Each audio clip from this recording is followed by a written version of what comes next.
Ito yung Sophie na may ano, may kwarto sa baba. Kasi nang pagpasok mo, ang klipot, hindi maklipot. Oo.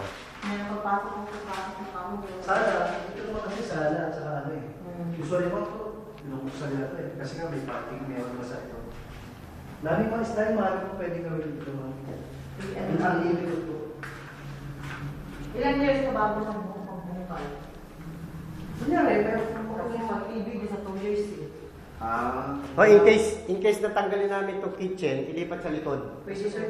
Pwede. Pwede siya, tapos tanggalin niya no? Para mas mahaba siya, no? Pagkatapos itong banyo iuurong doon, Pwede. pwede rin. After 2 years. Hindi mo na, pwede. Ate, ako, kunyari, lipat ka.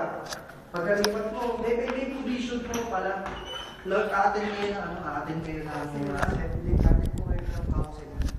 Kasi- Oo, ngayon ang bawal. Pero usually po yun talagang ginagawa. Naging practice naman po na talaga yung kitchen nilalagay sa Nilalagay sa likod. Tapos siguro, papaslab mo siguro kung tukoy na gusto mo. Kasi pagka... Kung mag-margaret ka, ay mag-gabriel ka, pwede kang lumasos dito na para lumaki dito.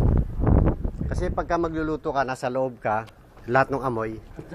Alam naman po namin yung may nabawal lang, pero usually yun naman na nagiging practice. Diba? Oo.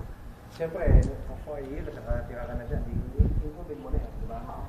Then ipapaslab mo yan, ipapasagad mo dyan. Tulad sa amin doon, sa harap. Ako, i-slab ko din sa akin, nakapikot ko. Mahirap kasi.